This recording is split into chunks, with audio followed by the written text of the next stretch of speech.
Pujian yang kita nyanyikan tadi mengatakan Tuhan Yesus tidak berubah.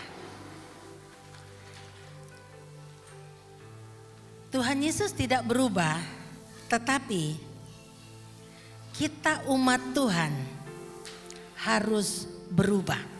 Amin. Kita harus berubah karena apa? Kita harus menjadi seperti Yesus. Kita harus berubah dari hari ke hari supaya kehidupan kita menjadi berkenan kepada Tuhan. Tuhan mau supaya kita semua mengalami perubahan. Nah, tetapi sayangnya perubahan itu ada macam-macam. Ada orang yang berubah yang tadinya tidak baik menjadi sangat baik. Tapi ada juga orang yang tadinya sangat baik berubah menjadi tidak baik. Ada orang yang tadinya menentang Tuhan menjadi pengikut Tuhan yang setia. Tetapi sebaliknya juga ada orang yang tadinya begitu setia kepada Tuhan berubah menjadi tidak setia.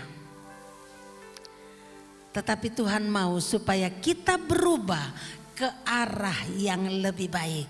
Dan hari ini saya ingin mengajak Bapak Ibu Saudara untuk belajar dari seorang tokoh di dalam Alkitab yang tadinya begitu bersemangat untuk menganiaya, menentang jalan Tuhan, berubah menjadi pemberita Injil, berubah menjadi pejuang iman, berubah menjadi orang yang rela mati untuk Kristus.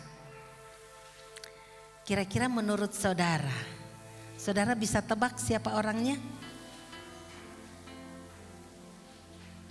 Hari ini saya ingin mengajak saudara belajar dari kehidupan Rasul Paulus. Oleh karena itu kita akan buka di dalam Alkitab kita Kisah Para Rasul pasal 22 ayat yang ketiga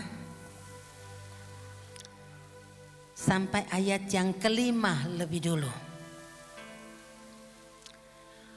Demikian puji firman Tuhan. Aku adalah orang Yahudi. Aku itu artinya Rasul Paulus. Lahir di Tarsus di tanah Kilikia, tetapi dibesarkan di kota ini, itu di Yerusalem. Dididik dengan teliti di bawah pimpinan Gamaliel dalam hukum nenek moyang kita, itu hukum Yahudi. Sehingga aku menjadi seorang yang giat bekerja bagi Allah sama seperti kamu semua pada waktu ini. Dan aku telah menganiaya pengikut-pengikut jalan Tuhan sampai mereka mati. Laki-laki dan perempuan kutangkap dan kuserahkan ke dalam penjara. Tentang hal itu baik imam besar maupun majelis tua-tua dapat memberi kesaksian dari mereka.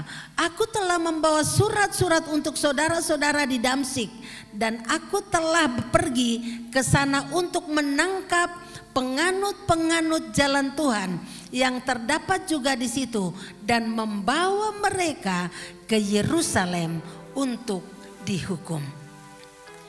Inilah Rasul Paulus yang nama aslinya sebelum diubah yaitu Saulus. Saulus pada awalnya adalah seorang yang sangat menentang kekristenan.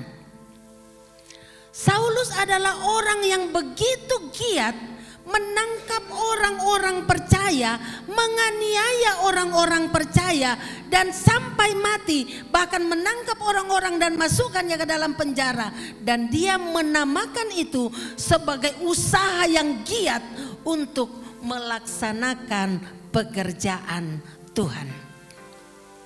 Itulah Saulus. Dia yang begitu giat. Siapakah dia? Dia seorang orang Yahudi yang sangat terpelajar. Mungkin kalau saya pakai istilah angkatan kita sekarang, mungkin dia S2 kali ya. Dia dididik khusus oleh seorang guru besar, murid kesayangan Gamaliel. Dia seorang terpelajar. Dia mengatakan dia seorang yang sangat giat melakukan kehendak Tuhan. Tetapi sayangnya tanpa pengenalan yang benar akan Allah. Dia merasa bahwa apa yang dia lakukan itu sudah benar. Itu sebabnya firman Tuhan di dalam perjanjian lama dikatakan ada jalan yang disangka lurus tetapi ujungnya kepada kebinasaan. Dan Saulus sebelum dia bertobat, dia begitu giat untuk melakukan apa yang dianggap benar menurut firman Tuhan, menurut pandangannya sendiri, dengan cara menganiaya jemaat Tuhan. Itulah Paulus. Tetapi kita bersyukur bahwa Tuhan mengubah dia. Dia bukan orang yang tidak kenal Tuhan. Dia orang Israel. Dia adalah salah satu dari umat pilihan Tuhan. Bahkan dia seorang yang dipilih secara khusus untuk menjadi orang Farisi. Orang yang setiap saat kerjanya belajar firman Tuhan. Tetapi sayangnya, sampai sejauh itu dia tidak mengenal Allah dengan benar. Saudara yang kekasih di dalam Tuhan. Tapi kita melihat bahwa orang yang sungguh-sungguh mau bertemu, mau mengenal Tuhan, dan walaupun dia tidak mengerti, Tuhan akan menyatakan diri kepadanya seperti janjinya bahwa kalau engkau mencari aku dengan sungguh-sungguh, dengan segenap hatimu, aku akan membuat engkau menemukan aku. Itu kata firman Tuhan. Dan pada saat Paulus dengan semangat mau pergi ke Damsyik untuk menangkap orang-orang percaya di sana, itu pikirnya, itu rencananya, tetapi Tuhan punya rencana lain. Di tengah perjalanan Tuhan menyatakan diri kepadanya. Kita lanjut di dalam ayat yang selanjutnya. Di dalam ayat yang ke-6 sampai dengan ayat yang ke-10. Kisah Para Rasul pasal 22 ayat 6. Dan seterusnya di sana dikatakan, tetapi dalam perjalananku ke sana, ketika aku sudah dekat Damsyik, waktu itu tengah hari, tiba-tiba memancarlah cahaya yang menyilaukan dari langit mengelilingi aku. Rencana Rasul Paulus, rencana Paulus waktu itu mau pergi ke Damsyik untuk menganiaya jemaat. Tetapi Tuhan punya rencana lain, karena Tuhan melihat hatinya. Dia memang pengen melayani Tuhan, dia pengen mencari Tuhan, dan Tuhan menyatakan diri kepadanya. Dan pada saat dia bertemu dengan Tuhan, dia diubahkan. Di situ dikatakan, maka rebahlah aku ke tanah dan aku mendengar suara yang berkata kepadaku, Saulus, Saulus, mengapakah engkau menganiaya aku? Jawabku, siapakah engkau? Tuhan. Katanya, akulah Yesus, orang Nazaret yang kau aniaya itu. Saudara yang kekasih di dalam Tuhan, yang Saulus aniaya siapa? yang Saulus aniaya sampai mati itu adalah orang-orang yang percaya kepada Yesus.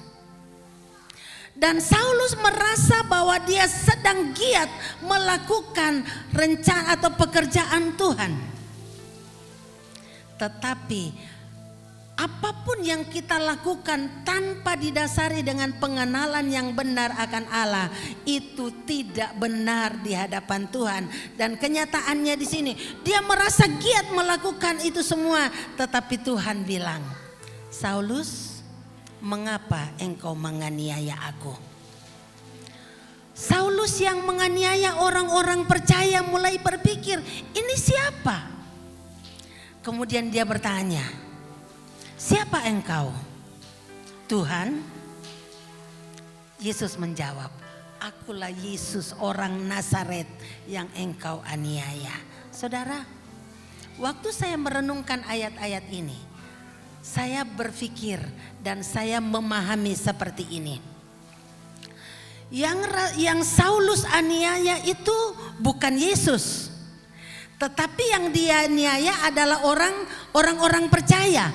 Tetapi Yesus mengatakan, aku yang engkau aniaya.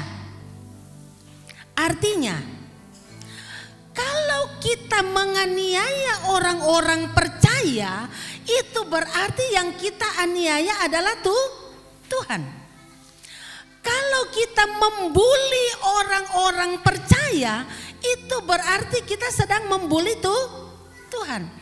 Kalau kita sedang mengejek dan merendahkan orang-orang yang takut kepada Tuhan, apapun situasi mereka, itu berarti kita sedang mengejek Tuhan. Nah, waktu saya merenungkan ini, saya mengevaluasi diri saya sendiri. Bagaimana sikap saya terhadap orang-orang yang ada di sekeliling saya? Apakah saya pernah merendahkan mereka? Apakah saya pernah menyusahkan mereka? Apakah saya pernah memaki-maki mereka? Karena firman Tuhan mengatakan, apapun juga yang engkau lakukan kepada saudaraku yang paling hina, kamu melakukannya untuk aku. Tetapi sebaliknya, kalau kita menolong orang-orang yang sedang membutuhkan uluran tangan kita, kalau kita sedang berbaik hati, kita sedang mengulurkan tangan kita, kita memberikan senyum yang manis kepada orang-orang yang ada di sekeliling kita, kita sedang melakukannya untuk Tuhan. Amin, saudara. Mari kita belajar dari peristiwa ini. Paulus menganiaya orang percaya, tetapi Yesus mengatakan, akulah yang engkau aniaya. Rasul Paulus menyadari, waktu itu belum jadi rasul, Paulus menyadari bahwa iya ya, saya salah. Tapi kita bersyukur, respon Saulus itu sangat baik, sehingga dia berkata selanjutnya, ayat yang berikut, dia katakan, selanjutnya ayat 10. Maka kataku, kata Saulus, Tuhan, apakah yang harus kuperbuat? Kata Tuhan kepadaku, bangkitlah dan pergilah ke Damsyik, di sana akan diberitahukan kepadamu segala sesuatu yang ditugaskan kepadamu. Rasul Paulus mempunyai respon yang sangat baik, sehingga dia tidak mengatakan, oh aku tidak menganiaya engkau. Tapi dia katakan, apa yang harus kulakukan? Saudara yang kekasih di dalam Tuhan, mari di dalam kehidupan kita sebagai orang-orang percaya, mari kita selalu bertanya kepada Tuhan, apapun yang akan terjadi, apapun yang akan kita lakukan, apapun yang akan kita rencanakan dalam kehidupan kita, mari kita selalu bertanya kepada Tuhan dan tidak melakukan apa yang kita pikirkan sendiri. Waktu Rasul Paulus menyadari, waktu Saulus menyadari bahwa saya sudah melakukan sesuatu yang tidak benar selama ini, yang saya anggap benar, dia bertanya, Tuhan, apa yang harus kulakukan? Mari selalu bertanya kepada Tuhan. Apapun yang akan kita lakukan, selalu bertanya kepada Tuhan.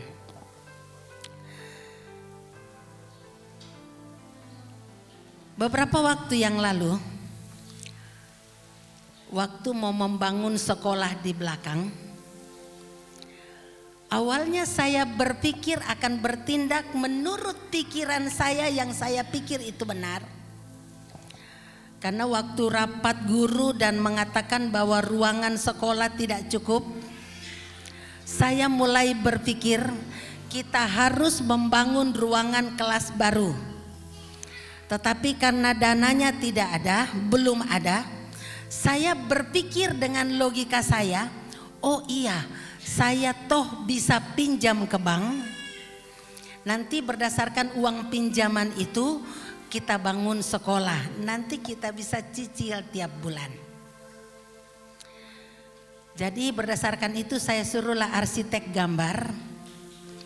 Tetapi ternyata Tuhan punya cara lain. Dan akhirnya Tuhan bilang, anakku, kamu tidak perlu pinjam dari bank untuk membangun pekerjaanku, untuk membangun sekolah. Dan akhirnya Tuhan kirimkan dana dan puji Tuhan pembangunan bisa jalan, sekolah bisa terbangun tanpa pinjam uang dari bank sepeser pun. Kemudian beberapa waktu terakhir ini karena saya berpikir begini. Saya pernah mengatakan waktu anak-anak saya bertanya dan ada orang yang bertanya, Bu, kapan bangun rumah? Saya mengatakan begini, nanti kalau sekolah sudah selesai dibangun, gereja sudah selesai direnovasi, pada saat itulah saya akan bangun rumah saya. Kemudian beberapa waktu terakhir ini saya mulai mikir, saudara, ini waktunya untuk saya bangun rumah. Kemudian kalau sudah berpikir mau bangun rumah kan mikir, saudara ya, dananya dari mana? Saya mulai hitung, saya minta sama Mas Daniel, Nel, tolong hitungin Nel. Kalau saya bangun rumah dengan luas tanah sekian, kira-kira anggarannya berapa? Terus dikasih tahulah sama Mas Daniel, oh kira-kira begini. Pokoknya perhitungannya kurang lebih begini. Oh begitu. Otak saya mulai jalan. Saya mulai berpikir dengan pikiran saya. Oh iya, ini yang akan saya lakukan. Saya mau pinjam uang dari bank 100 juta. Kemudian kami punya warisan, sedikit warisan di Tanah Batu Karang sana, akan saya jual supaya itu untuk bangun rumah. Kemudian saya langsung dengan pikiran itu saya langsung telepon ke BRI. Saya telepon aja, saya tidak perlu ke sana. Puji Tuhan BRI masih percaya saya. Jadi tanpa saya ke sana, tiba-tiba sudah langsung di ACC, saudara. Ditanya, berapa mau pinjam berapa, Bu? Saya bilang 100 juta. Untuk berapa lama? 3 tahun. 3 tahun. Oke, sudah di ACC, saudara. Kemarin saya pergi, ke saya, Mas Daniel, Bu Feby pergi acara pembelajaran konseling. Tapi sementara di situ Tuhan tuh bicara sama saya. Lin, kau mau pinjam uang di bank untuk bangun rumahmu? Iya. Tuhan ingatkan saya, Lin, imanmu di mana? Saya tertemplak, saudara. Imanmu di mana? Iya ya. Kok saya mau bangun rumah untuk rumah saya? Kok saya andalkan bank? Walaupun saya sudah berdoa, saudara, tetapi logikanya masih jalan. Dan itu WA dari bank tuh masih ada di ACC, saudara. Ya siap, tinggal nanti ibu datang bawa KTP, bawa jaminan. Bisa langsung cair, saudara. Tapi saya pulang kemarin, saya langsung WA ke bank. Pak, batal Pak, nggak jadi pinjem. Kenapa? Saya tidak mau berjalan berdasarkan pikiran saya. Tuhan ingatkan saya, Lin, imanmu di mana? Kalau kau pinjam bank, coba 100 juta. Kau cicil 3 tahun, 1 bulan kau bayar berapa? Dari mana duitnya? Iya juga ya. Kalau kau pinjam ke bank, kau pinjam 100 juta, nanti kau harus bayar. Itu total yang harus kau bayar, itu 123 juta. Iya juga ya, akhirnya saya langsung batalkan saudara. Harus bertanya kepada Tuhan, dengar-dengaran apa kata Tuhan. Akhirnya saya batalkan saudara. Jadi Nel, gak jadi Nel pinjam uang dari bank.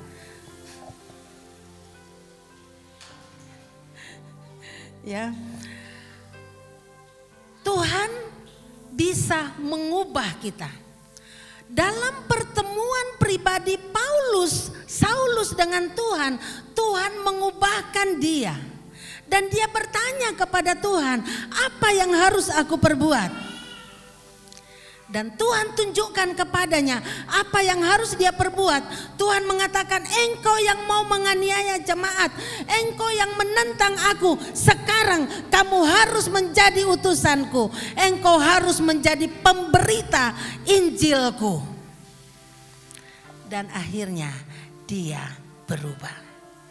Yang membuat dia mengalami perubahan adalah pertemuan pribadi dengan Tuhan. Pertemuan pribadi dengan Tuhan dan dia membuka hati dan bertanya kepada Tuhan, Tuhan apa yang harus aku lakukan? Dan Tuhan memberikan petunjuk. Dan pada akhirnya Rasul Paulus menjadi orang yang sangat berubah di dalam prinsip hidupnya. Dia yang tadinya menentang sekarang menjadi pejuang. Kita lihat di dalam Kisah Para Rasul pasal 9 ayat 19 sampai dengan ayat yang ke-20. Dan setelah ia makan pulihlah kekuatannya. Saulus tinggal beberapa hari bersama-sama dengan murid-murid di Damsyik. Lanjut.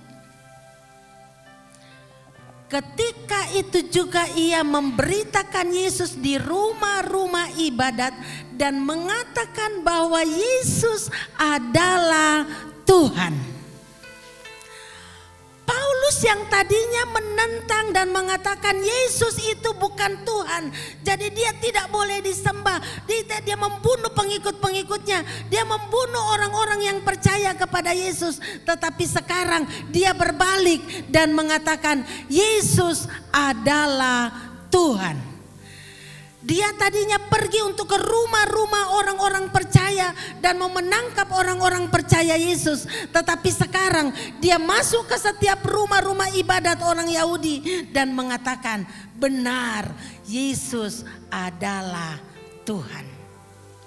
Perubahan yang sangat radikal. Dan kita melihat di dalam Filipi pasal 3 ayat 7 dan seterusnya.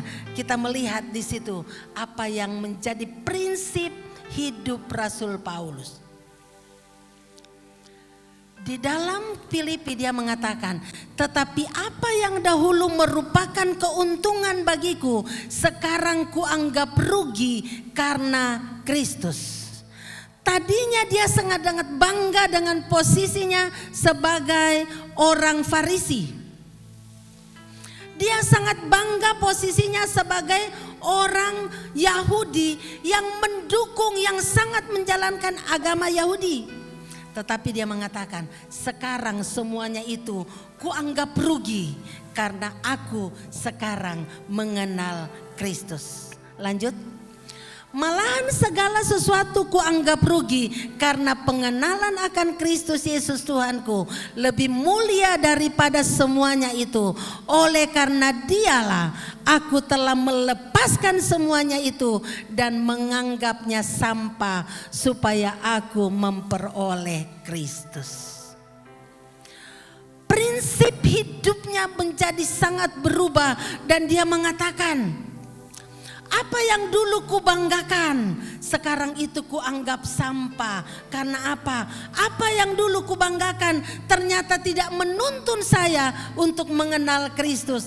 Jadi yang sekarang aku banggakan adalah aku rindu untuk mengenal Kristus. Dan lanjut di dalam ayat yang ke-7 dia mengatakan, di dalam ayat yang ke-10 dia mengatakan begini. Ayat yang ke-10. Malahan segala kuanggap yang ku kehendaki ialah mengenal Dia dan kuasa kebangkitannya dan persekutuannya dalam penderitaannya, di mana aku menjadi serupa dalam kematiannya. Rasul Paulus yang tadinya tidak mau mengenal Kristus, yang tadinya tidak menolak Kristus, sekarang dia katakan, sekarang yang ku kehendaki adalah mengenal Dia. Mengenal Dia dan kuasa kebangkitannya dan persekutuannya dalam penderitaannya, di mana aku menjadi serupa, menjadi sama di dalam kematiannya. Jadi sekarang kerinduan Rasul Paulus yang terutama adalah mengenal Kristus. Dengan kita mengenal Kristus, maka apapun yang kita lakukan itu menjadi sesuatu yang menyenangkan hati Tuhan. Lanjut di dalam ayat yang ke-13 dan 14. Saudara-saudara, aku sendiri tidak menganggap bahwa aku telah menangkapnya, tetapi yang kulakukan, aku melupakan apa yang ada di belakangku dan mengarahkan diri kepada apa yang di hadapanku dan berlari-lari kepada tujuan untuk memperoleh hadiah, yaitu panggilan surgawi dari Allah dalam Yesus Kristus. Sekarang Rasul Paulus mengatakan, yang kurindukan adalah mengenal Dia. Aku melupakan apa yang ada di belakangku. Dan aku berlari-lari kepada tujuan supaya aku bisa mengenal Dia. Supaya pada akhirnya aku memperoleh hadiah, yaitu panggilan surgawi. Dan singkat cerita, di dalam 2 Timotius pasal 4 ayat 7, akhirnya Rasul Paulus mengatakan, di akhir hidupnya bahkan dia mengatakan, sekarang darahku sudah dicurahkan menjelang kematiannya, karena dia memang pada akhirnya mati dibunuh. Pada saat dia menulis surat kepada muridnya Timotius, dia mengatakan, sekarang darahku sudah dicurahkan dan aku telah mengakhiri pertandingan yang baik. Aku telah mencapai garis akhir. Aku telah memelihara imanku. Dari yang jahat, dari penentang menjadi pengikut yang setia. Dan setia sampai akhir. Bagaimana dengan saudara dan saya? Apakah kita juga mau berkata seperti Rasul Paulus? Aku mau menjadi pengikut Tuhan yang setia. Apakah kita mau menyanyikan lagu yang mengatakan, saya mau iring Yesus sampai akhir hidupku? Kita akan mengakhiri firman Tuhan ini dengan membaca satu bagian firman Tuhan dari Roma 8 ayat 35 sampai 38. Kita baca bersama-sama. Dalam pelayanan Rasul Paulus, tantangan demi tantangan, penganiayaan demi penganiayaan, dari satu penjara ke penjara yang lain, dari satu ke kota yang lain menghadapi penganiayaan, tetapi semangatnya tidak kendor, dia tetap setia sampai akhir. Kita baca Roma pasal 8 ayat 35 sampai 38. Ini adalah pernyataan Rasul Paulus, dan biarlah ini menjadi pernyataan kita juga kepada Tuhan. Kita baca bersama-sama 1, 2, 3. Siapakah yang akan memisahkan kita dari kasih Kristus? Penindasan atau kesesakan atau penganiayaan atau kelaparan atau ketelanjangan atau bahaya atau pedang?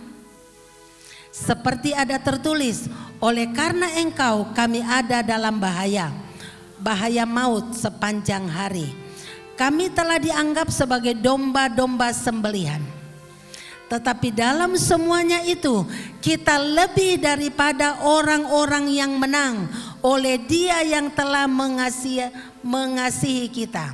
Sebab aku yakin bahwa baik maut, baik hidup, baik malaikat-malaikat maupun pemerintah-pemerintah, baik yang ada sekarang maupun yang akan datang.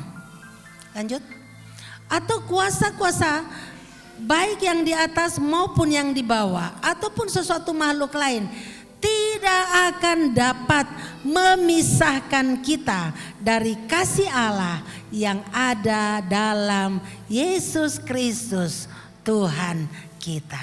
Amin. Tidak ada satu apapun yang dapat memisahkan kita dari kasih Kristus kecuali kita sendiri yang mau. Tapi sayangnya banyak orang karena ekonomi meninggalkan Tuhan. Karena pasangan hidup meninggalkan Tuhan. Karena penyakit meninggalkan Tuhan. Tapi saya berdoa supaya kita yang ada di sini dapat berkata, aku mau iring Yesus sampai selama-lamanya. Amin. Mari kita akan menyanyikan pujian itu. Saya mau iring Yesus sampai selama-lamanya.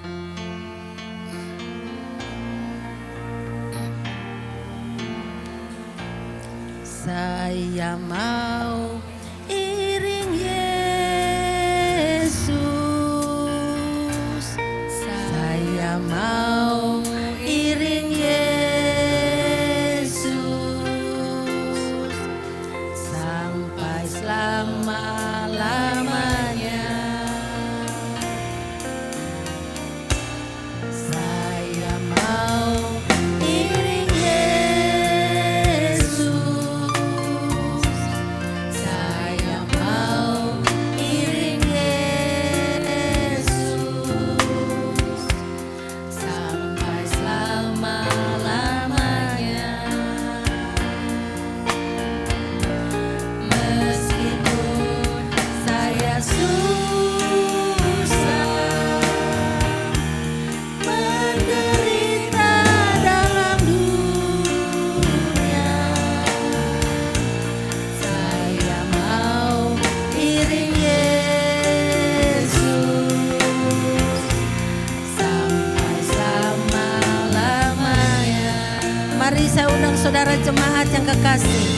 Bagi saudara yang ingin mengatakan kepada Tuhan, saya mau iring Yesus sampai selama-lamanya. Sekalipun saya susah, saya akan tetap setia. Mari saya undang saudara untuk bangkit berdiri. Lamanya. Meskipun saya susah menderita dalam dunia, saya mau iring Yesus sampai selama-lamanya. Singer akan menyanyikan pujian ini dengan lembut. Sementara mari kita sidang jemaat merenungkan kehidupan kita masing-masing. Bagaimana kehidupan kita?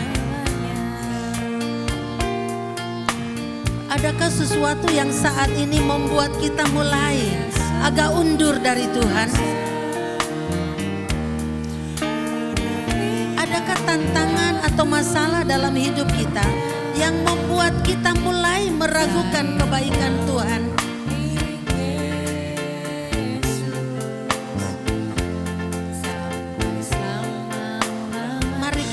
bersama-sama menyanyikan pujian ini sebagai doa kita kepada Tuhan.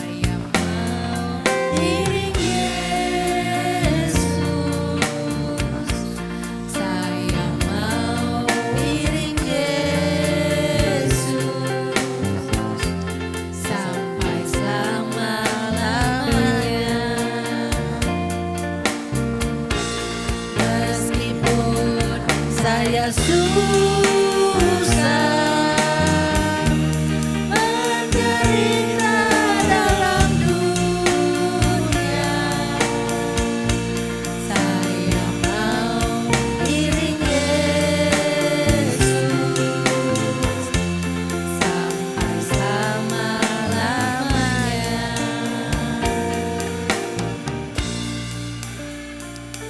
Terima kasih Tuhan. Mari saya berikan waktu sejenak kepada saudara untuk kita memperbaharui komitmen kita di hadapan Tuhan. Bahwa kita yang sudah memulai sesuatu yang baik dalam hidup kita, kita mau tetap bertahan memperjuangkan iman kita sampai pada saat Tuhan memanggil kita. Akhirnya orang dapat menulis di batu nisan kita kalimat yang mengatakan, aku sudah mengakhiri pertandingan yang baik. Aku sudah menyelesaikan pertandingan imanku. Biarlah kita tetap memelihara iman kita sambil menunggu kedatangan Tuhan. Karena kita tidak pernah tahu kapan Tuhan datang untuk menjemput kita. Terima kasih Tuhan. Ini hidup kami. Kami sadar bahwa ada begitu banyak tantangan dalam hidup kami. Ada banyak hal-hal yang bisa menggoyahkan iman kami. Tetapi pada pagi hari ini kami mohon Tuhan tolong kami agar kami tetap mengarahkan pandangan kami kepadamu, hati dan jiwa kami sepenuhnya kepadamu, sehingga kami tidak tergoyahkan Tuhan. Sehingga kami akan terus mengiring Engkau sampai akhir hidup kami. Hamba berdoa untuk jemaat-Mu, apapun situasi mereka, apapun pergumulan mereka, Engkau adalah jawabannya. Yang sakit Tuhan sembuhkan, yang kekurangan Tuhan cukupkan kebutuhan mereka, yang sedang bergumul dengan masalah-masalah kehidupan, Engkau adalah jawaban bagi kami semua. Tuhan, terima kasih Bapa, karena kami tahu Engkau adalah Allah yang selalu setia.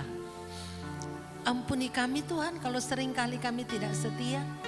Ampuni kami Tuhan kalau seringkali kami meragukan Engkau.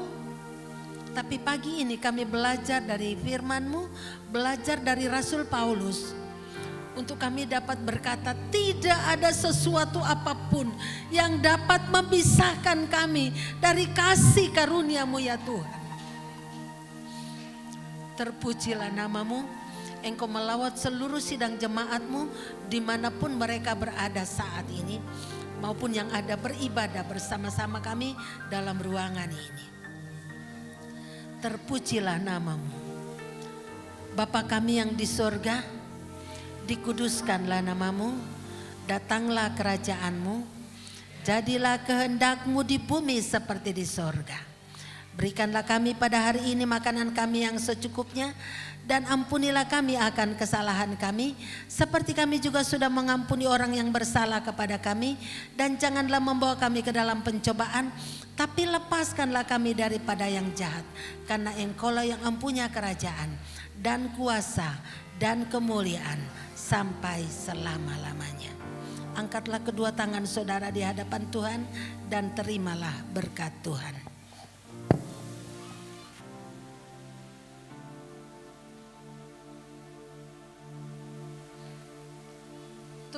memberkati engkau dan melindungi engkau. Tuhan menyinari engkau dengan wajah-Nya dan memberi engkau kasih karunia. Tuhan menghadapkan wajah-Nya kepadamu dan memberi engkau damai sejahtera. Kiranya damai sejahtera Allah yang melampaui segala akal menguasai hati, pikiran, dan perasaan kita semua dimanapun dan kapanpun, supaya apapun yang kita kerjakan dibuat Tuhan berhasil. Terpujilah namamu Bapa. Dalam nama Tuhan Yesus kami berdoa. Haleluya. Amin. Bapak. Terima kasih.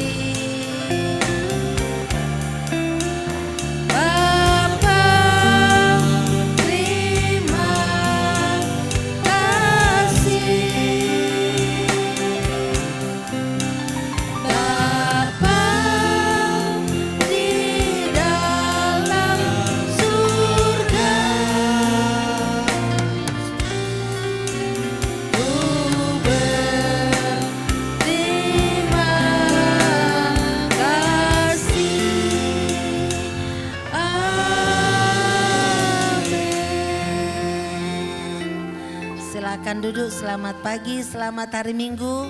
Tuhan memberkati kita semua.